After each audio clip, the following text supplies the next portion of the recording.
আসসালামু আলাইকুম। প্রিয় দর্শক, অন্য মঞ্চের আলাপচারিতায় আপনাদের সকলকে আমন্ত্রণ জানাচ্ছি। আসসালামু আলাইকুম রহমতুল্লাহি অবরকাতুহ। সম্মানিত দর্শক, আওয়ামী লীগ সভানেত্রী এবং বাংলাদেশের সাবেক প্রধানমন্ত্রী রীতিমতো আন্তর্জাতিক মিডিয়াতে ঝড় তুলেছেন। যেন তেন ঝড় নয়, এটাকে আপনি সুনামি বলতে পারেন। এটাকে আপনি মরুভূমির সবচেয়ে ভয়ানক যে ঝড়, যেটিকে সাইমুম বলা হয়, সাইমুম বলতে পারেন, টর্নেডো বলতে পারেন। রাজনীতির ঠিক যে টর্নেডো বলতে যেটি বোঝায়, বাংলাদেশের রাজনীতিতে এখন এই মুহূর্তে অলনে ছাড়েন শেখ হাসিনার এই সাক্ষাৎকার রীতিমতো সেই টর্নেডোর মতো চলমান যা কিছু রয়েছে সব কিছুকে ঝুঁকির মধ্যে ফেলে দিয়েছে। আমরা জুলাই সনদ নিয়ে, তারপর জুলাই সনদ বাস্তবায়ন নিয়ে, গণভোট নিয়ে, পিআর নিয়ে, ফেব্রুয়ারি মাসের নির্বাচন নিয়ে, সংবিধান সংশোধন নিয়ে, আইনশৃঙ্খলা নিয়ে যে সকল আলোচনা গত 14 মাস ধরে করছিলাম, তার মধ্যে মনে হচ্ছিল যে আমাদের সব কিছু এভাবেই চলবে। এখানে কোনটা লাউ কোনটা কদু এগুলো নিয়ে আমরা বিতর্ক করব। ডক্টর মোহাম্মদ ইউনূস 5 বছর থাকবেন না 50 বছর থাকবেন, নাকি তিনি এই ফেব্রুয়ারি মাসেই ইলেকশন করে চলে যাবেন, এই বিষয়গুলো নিয়ে যখন আমরা একেবারে নিজেদের তকদির মনোভাব কথাবার্তা একদম ফাইনাল করে ফেলেছি, ঠিক সেই সময়টাতে শেখ হাসিনা হঠাৎ করে অনেকগুলো আন্তর্জাতিক গণমাধ্যমে একই সঙ্গে সাক্ষাৎকার দিলেন। এটা হলো কি করে? এরকম ঘটনা তো ডোনাল্ড ট্রাম্প কখনো করতে পারেননি, আর পারবেনও না। কিংবা Bill Clinton, Barack Obama, George W Bush, বা ধরুন সেই যাকে বলা হয় ইংল্যান্ডে যদি আপনি সেই উইলিয়াম গ্লাডস্টোন থেকে শুরু করে একেবারে ঋষি সুনাক পর্যন্ত, কিংবা এখন বর্তমান যিনি প্রধানমন্ত্রী রয়েছেন কেয়ার স্টারমার পর্যন্ত, এদের জীবনে যখন তারা প্রধানমন্ত্রী ছিলেন, ঠিক নির্দিষ্ট সময়টিতে বা প্রেসিডেন্ট ছিলেন, রাষ্ট্র ক্ষমতায় ছিলেন, হঠাৎ করে তারা এইভাবে শেখ হাসিনার মতো অনেকগুলো এরকম আন্তর্জাতিক গণমাধ্যম ভারত থেকে শুরু করে ইংল্যান্ড থেকে আমেরিকা একই দিনে একই ইস্যু নিয়ে ডিজায়ার অনুযায়ী, মানে তাদের ডিজায়ার অনুযায়ী একটা সিঙ্গেল কাজ তারা করতে পেরেছেন, একটা ঘটনা দেখান তো। 2 নম্বর হলো যে তাদের যখন ক্ষমতা চলে গেছে কেউ তাদেরকে ডেকে জিজ্ঞাসা করেনি। এখন বলেন তো বিল ক্লিন্টন, বারাক ওবামা, কিংবা ধরুন সেই ইংল্যান্ডের আপনি 10 জন সাবেক প্রধানমন্ত্রী, এদের নামও কেউ জানে না, আমরা সবাই ভুলে গেছি তাদের নাম। আপনি থেরেসা মে কিংবা সেই টনি ব্লেয়ার, আপনি টনি ব্লেয়ারকে যদি টিকিট ভাড়া দেন, টিকিট পাঠান আর হোটেল ভাড়া দেন আর $5,000 আপনি দেন, আপনি বাংলাদেশে এনে আপনি তাকে একেবারে আপনার বাড়িতে নিয়ে যেতে পারবেন, বিয়ের অনুষ্ঠানে নাচাতে পারবেন। This is the reality. তো সেইখানে এবং সেই খবর মানে টনি ব্লেয়ার আসছে আমাদের বাংলাদেশে ছাপা হবে, কিন্তু ব্রিটেনের একেবারে রাস্তার যে ওপেনটি বাস্কুপ মাকড়া পত্রিকা, সেই পত্রিকায় টনি ব্লেয়ারকে নিয়ে কোনো খবর ছাপা হচ্ছে না, হবেও না। একমাত্র ফেসবুক টুইটার হলো তাদের একমাত্র ভরসা। তো সেখানে বাংলাদেশের ক্ষমতাচ্যুত প্রধানমন্ত্রী, যাকে আমরা ফ্যাসিস্ট বলছি, যাকে আমরা ফাঁসিতে লটকাবো খুব তাড়াতাড়ি, যাকে আমরা ভারত থেকে ধরে আনবো, ধরে এনে তাকে আমরা এমন দৃষ্টান্তমূলক শাস্তি দেব যে শাস্তিতে সারা পৃথিবী কম্পমান হয়ে উঠবে এবং বাংলাদেশের মানুষ ভীত সন্তুষ্ট হয়ে যাবে যে একটা কাজের কাজ হয়েছে, বাপের বেটা দাদা মিয়া একটা কাজ করেছেন বটে। ঠিক সেই সময়টাতে এরকম একটা সাক্ষাৎকার, তাও আবার যেন তেন নয়, আপনার ইন্ডিপেন্ডেন্ট, ব্রিটেনের দ্য গ্রেটেস্ট এবং সবচেয়ে নামকরা প্রভাবশালী পত্রিকা দ্য ইন্ডিপেন্ডেন্ট, এএফপি, তারপরে এপি, হিন্দুস্তান টাইমস, রয়টার্স, মানে এই কথাগুলো কি আপনাকে নতুন করে বলতে হবে বলেন তো? অ্যাজ ইট ইজ, মানে বিশ্ব গণমাধ্যম বলতে এদেরকে বোঝায়। এর বাইরে টাইম ম্যাগাজিন, তারপরে সমপর্যায়ের টাইম ম্যাগাজিন, ওয়াশিংটন পোস্ট, এরপর যাকে বলা হয় টাইম ম্যাগাজিন, ওয়াশিংটন পোস্ট, এরকম দ্য টেলিগ্রাফ, এরকম আরও 3-4টা পত্রিকা আছে। তো এর আগে তো, এখন শেখ হাসিনার সংবাদ ছাপা হলো, এর আগে তো ঠিক এই পত্রিকাগুলোতে সজীব ওয়াজেদ জয়ের সাক্ষাৎকার ছাপা হয়েছে। মানে এটা একটা মিরাকেল না? টোটাল জিনিসটা, হিসাবগুলো সব এলোমেলো করে দিয়েছে। যে সরকার তাকে ফাঁসিতে লটকানোর জন্য, শেখ হাসিনাকে ফাঁসিতে লটকানোর জন্য একেবারে কনফার্ম যে আমাদের এখান থেকে তার বিরুদ্ধে যে সকল অভিযোগ আনা হয়েছে, অকাট্য প্রমাণ, 1400 লোক হত্যা করেছে, ইত্যাদি ইত্যাদি আর অনেক কিছু, কাজে ফাঁসি তো হবেই, ফাঁসি তো হবে, এতে কোনো সন্দেহ নাই। এটা নিয়ে আমরা যখন এক ধরনের একটা চিল মোডে আছে, ঠিক সেই সময়টাতে এই সাক্ষাৎকারগুলো, সেই সাক্ষাৎকারগুলো সরকারের মধ্যে রীতিমতো অস্থিরতা তৈরি করেছে। অস্থিরতা কেন? সরকার যে এখন চলছে, সেই সরকারের যে প্রধান ব্যক্তি doctor Mohammad Yunus, he is a by product of international media. Sheikh হাসিনার জমানাতে তার পক্ষে সেই নোবেল লরিয়ার যারা আছেন, তারা বিরাট একটা বিজ্ঞাপন দিলেন ওয়াশিংটন পোস্ট পত্রিকাতে। আমরা খুব চমকিত হলাম যে এর মতো লোক হতে পারে। এরপর তিনি বিবিসিতে সাক্ষাৎকার দেন, আল জাজিরাতে সাক্ষাৎকার দেন, এবং ইংরেজি জানা মানুষের সাথে কথা বলতে তিনি খুব স্বাচ্ছন্দ্য অনুভব করেন।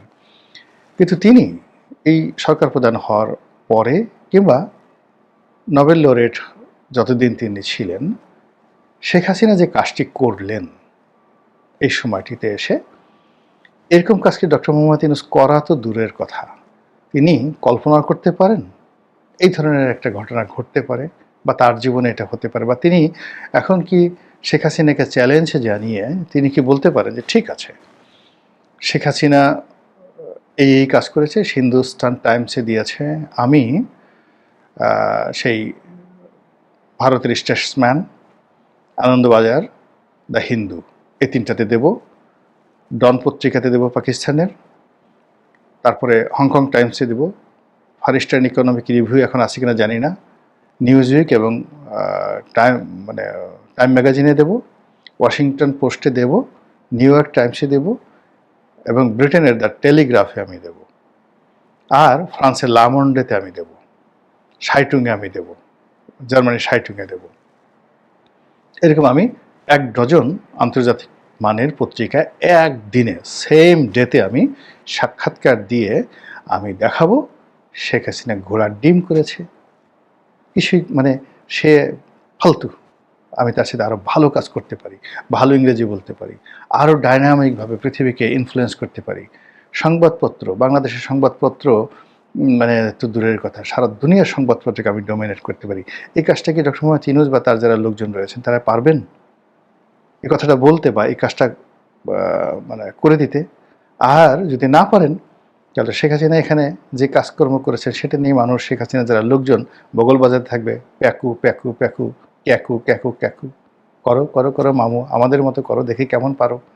আমাদের নেত্রীকে এত তুচ্ছতাচ্ছিল করছিলা, ইংরেজি বলতে পারে না, ওটা পারে না, ওটা পারে না, এখন দেখো এই যা কিছু করে দেখালো, এখন তোমরা একটু দেখাও। আবার যদি বিএনপিকে চ্যালেঞ্জ জানায় যে আচ্ছা ঠিক আছে, উনি দিল্লিতে বসে যদি সেই লন্ডনের ইন্ডিপেন্ডেন্টে সাক্ষাৎকার দিতে পারেন, তাহলে বিএনপির নেতা তারেক রহমান সাহেব তো লন্ডনে আছেন, তিনি একটু দেন না এরকম একটা সাক্ষাৎকার, এভাবে দেন, বিবিসির সঙ্গে দেন, ইন্ডিপেন্ডেন্টের সঙ্গে দেন, টেলিগ্রাফের সঙ্গে দেন, ব্রিটেনের বাইরে যাওয়ার দরকার নেই, ওখানে দেন, আমেরিকায় দেওয়ার দরকার নেই। বলেন তো বিএনপি কী জবাব দেবে আওয়ামী লীগের লোকের কাছে? মানে রাজনীতিতে হলে কি, এটা একটা শো আপ। নিজের একটা ছোট্ট উদাহরণ দিয়ে বলি যে এটা মানুষকে কতটা ইনফ্লুয়েন্স করে। আমি যখন প্রথম 2001 সনে নির্বাচন করতে গেলাম, এই যে ফরিদপুরের সদরপুর চরভদ্রাসন ভাঙ্গা, এখন যে আসনটা ওই আসনের, তখন ভাঙ্গা একটা আসন ছিল, সদরপুর আর চরভদ্রাসনে আসন ছিল, আর আমার নিকটতম প্রতিদ্বন্দ্বী ছিলেন একে আজাদ সাহেব, হামিম গ্রুপের একে আজাদ সাহেব। তো তখন আমি যে গাড়িটা চালাতাম, সেই গাড়িটা ছিল, আমার যে গাড়িটা নিয়ে যেতাম সেই গাড়িটা ছিল হলো পাজেরো V6, এবং ওটা আমি যখন কিনেছিলাম তখন ওটাই ছিল হায়েস্ট গ্রেডের গাড়ি বাংলাদেশে। এর বছরখানেক পরে হঠাৎ করে নতুন এই যে LX 470 লেক্সাস যে জিপগুলো, যেগুলো মূলত 4700 সিসির সিগনাস, তো 4700 সিসির সিগনাস গাড়ি একেআজাদ সাহেব ওই আমলে কিনে ফেললেন। ওটার দাম ছিল তখন 70 লাখ টাকা 2001 সনে। তো উনি সেটা গাড়ি কিনলেন। কেনার পরে এখন আমিও রাজনীতি করি, সেও রাজনীতি করে। তো তার তখন তার কোম্পানিতে প্রায় 5,000 লোক চাকরি করে 2001 সনে। এখন তো তার কোম্পানিতে প্রায় 30-40 হাজার লোক চাকরি করে, তখন 1000-5 লোক ছিল। আর ওইরকম একটা গাড়ি নিয়ে গেছে। আর আমার তখন ট্রেডিং ব্যবসা, গার্মেন্টস আমি তখন কিছু করিনি। তো একটা পাজেরো গাড়ি চালাই। আমার যে ব্যবসা, এই ব্যবসার জন্য তখন আসলে আমি যখন গাড়ি কিনছি তখন পাজেরোর উপরে দামি গাড়ি বাংলাদেশে ছিল না, কিন্তু পরবর্তীতে ওই গাড়িটা আসছে। তো যাই হোক, এখন একটা অনুষ্ঠানে পাশাপাশি আমার অনুষ্ঠান হচ্ছে, একেআজাদের অনুষ্ঠান হচ্ছে। তো আমার নেতাকর্মী, একেআজাদ সাহেবের নেতাকর্মী, কর্মী সমর্থকরা তারা ঝগড়া শুরু করেছে। তোর নেতার কয় টাকা আছে, তোর নেতার কি আছে, তোর নেতার কি আছে, লেখাপড়া আছে, ইত্যাদি ইত্যাদি। এগুলো নিয়ে ঝগড়াঝাটি করতে করতে একটা সময় চলে আসলো গাড়ি।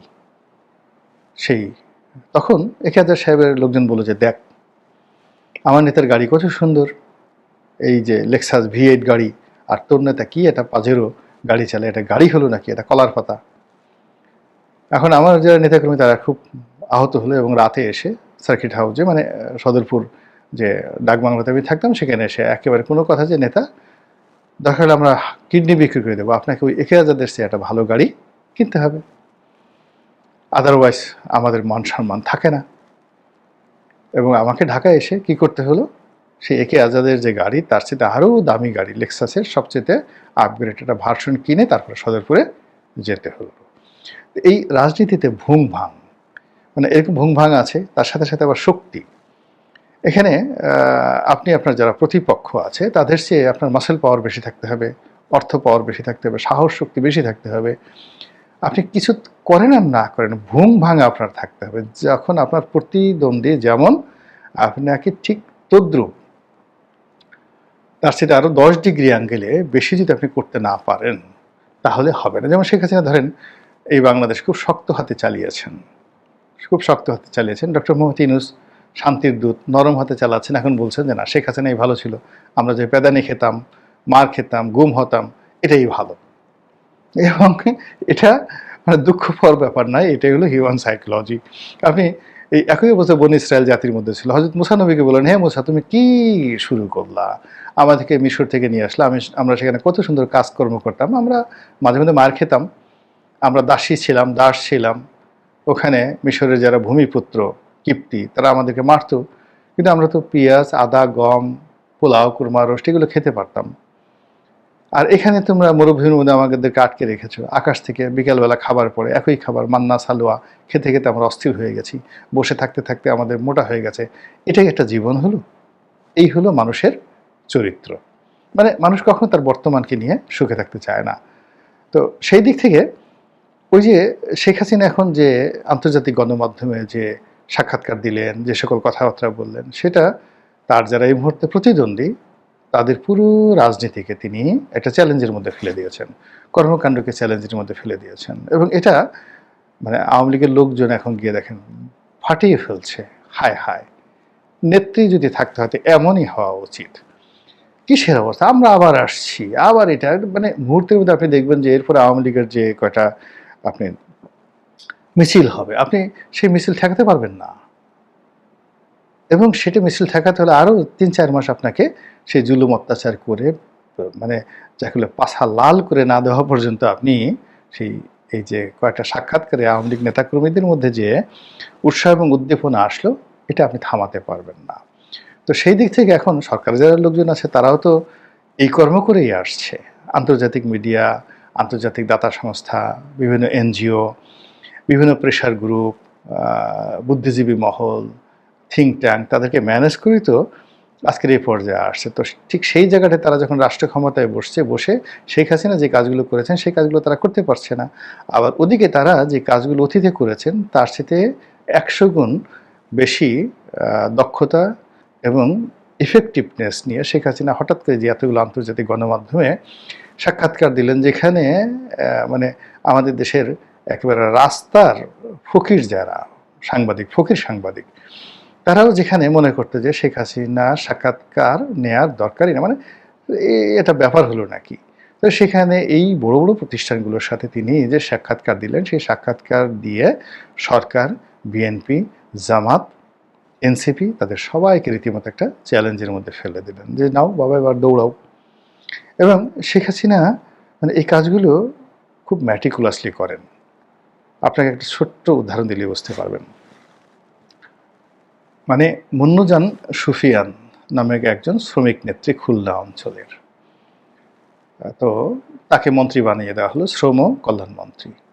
তা আমি খুব আশ্চর্য হলাম যে ওনাকে কেন মন্ত্রী বানালো। সে সারাদিন পান খায়, তারপরে শেষে শাড়ি পরে, শাড়ির নিচে যে একেবারে মানে গেও শাড়ি, যেহেতু তিনি শ্রমিক রাজনীতি করতেন, আর তার মানে যাকে বলা হয় ছায়াটা তিনি যে পরেন, নিচে যে পেটিকোটটা পরেন, পেটিকোটটা হলো ওই গ্রাম্য মহিলারা যেভাবে ধরেন হাঁটুর উপরে 1 ফিট উপরে পেটিকোট পরে ওইভাবে, তো উনি হাঁটুর উপরে 1 ফিট উপরে পেটিকোট পরছেন, তার নিচে পাতলা একটা 8 পরে শাড়ি পরছেন, ফলে নিচে তার পায়ের 1 ফিট পর্যন্ত দেখা যাচ্ছে একটা পঞ্চের স্যান্ডেল পরে তিনি পার্লামেন্টে আসেন, ওখানে করেন এবং সব জায়গায় পান খেতে থাকেন।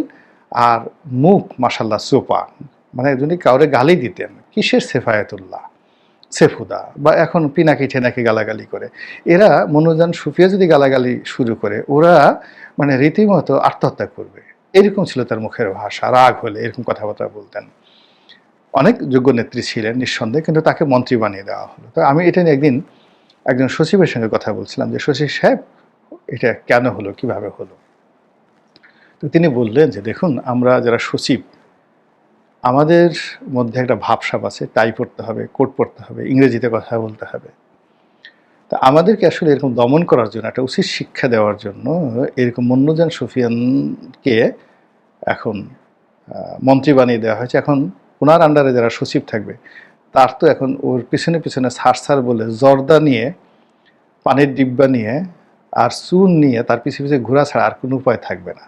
তো সচিবদেরকে শিক্ষা দেওয়ার জন্য এর সেটা বড় আর হাতিয়ার হতে পারে না। This is Sheikh Hasina in 2009।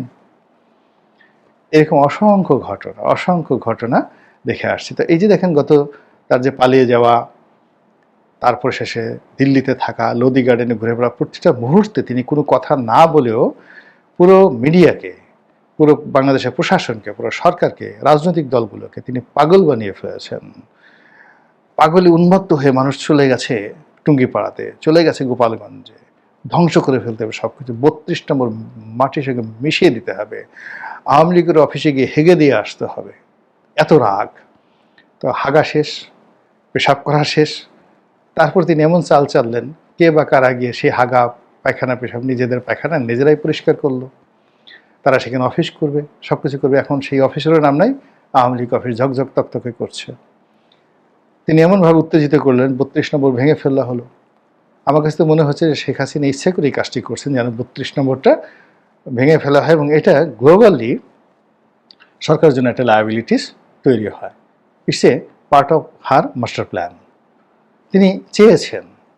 আর তারই ধারাবাহিকতায় এই যে পত্রপত্রিকাগুলোতে তিনি যে সাক্ষাৎকার দিলেন, সঙ্গতকালীন এখন সরকারের কাছে একটা চ্যালেঞ্জ যে এটা নিয়ে সরকার কি বলবে। এখন যে প্রেস সচিব বাংলাদেশের সংবাদপত্রকে সকাল বিকাল তিনি উপদেশ দিতেন, এখন তিনি টেলিগ্রাফকে তিনি কি বলবেন, ইন্ডিপেন্ডেন্টকে কি বলবেন, রয়টার্সকে কি বলবেন। তিনি এপি বা এএফপি, তিনি এএফপির বাংলাদেশের ব্যুরো চিফ ছিলেন, যেখানে এএফপির হেড অফিস রিপোর্ট ছাপাচ্ছে। তিনি কি একটু শব্দ করতে পারেন এএফপি সম্পর্কে? প্রশ্নই আসে না। একজন মফস্বল সংবাদদাতা, কি প্রথম আলোর মফস্বল সংবাদদাতা, সে মতিউর রহমান কি করলো না করলো সেটা নিয়ে আলাপ আলোচনা করতে পারেন? প্রশ্নই আসে না। তো এরকম একটা পরিস্থিতির সৃষ্টি করেছে যাকে বলা হয় সরকারের মধ্যে। অন্যদিকে এই সরকারকে যারা প্রমোট করেছে বা বাংলাদেশকে নিয়ে আমেরিকা যে সকল বড় বড় প্ল্যান করছে, পেন্টাগন এই সামরিক বিমান পাঠাচ্ছে, সৈন্য পাঠাচ্ছে, তারপরে এখানে ট্রেনিং দিচ্ছে, যৌথ মহড়া হচ্ছে, আর কত কথাবার্তা শুনছি, সবগুলো হিসাব এই শেখ হাসিনার সাক্ষাৎকারের মাধ্যমে এলোমেলো হয়ে গেল, উলট পালট হয়ে গেল, উথাল পাতাল হয়ে গেল।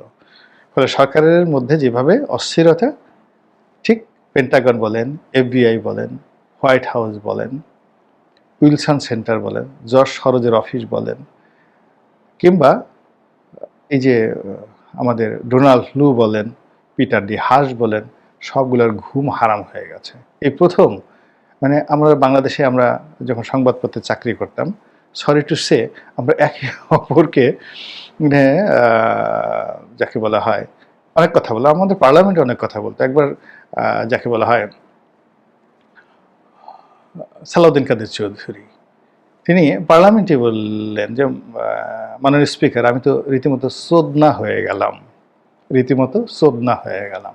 আমরা সংবাদপত্রেও যখন আমি খবরে চাকরি করতাম, তো একে অপরকে আমরা এই শব্দটা খুব ব্যবহার করতাম, অহরহ ব্যবহার করতাম। তো এখন শেখ হাসিনার এই সাক্ষাৎকার আমাদের কাকে কাকে সোদনা বানিয়ে দিয়েছে আমি জানি না, কিন্তু পেন্টাগন বা আমেরিকান যারা লবিস্ট গ্রুপ রয়েছে তারা যে রীতিমতো সোদনা হয়ে পড়েছে এবং তাদের মাথার উপরে রীতিমতো বজ্রপাত হয়েছে, এতে কোনো সন্দেহ নেই। মহান আল্লাহ আমাদের সবাইকে হেদায়েত দান করুন এবং হেফাজত করুন। আসসালামু আলাইকুম ওয়া রাহমাতুল্লাহি ওয়া বারাকাতুহু।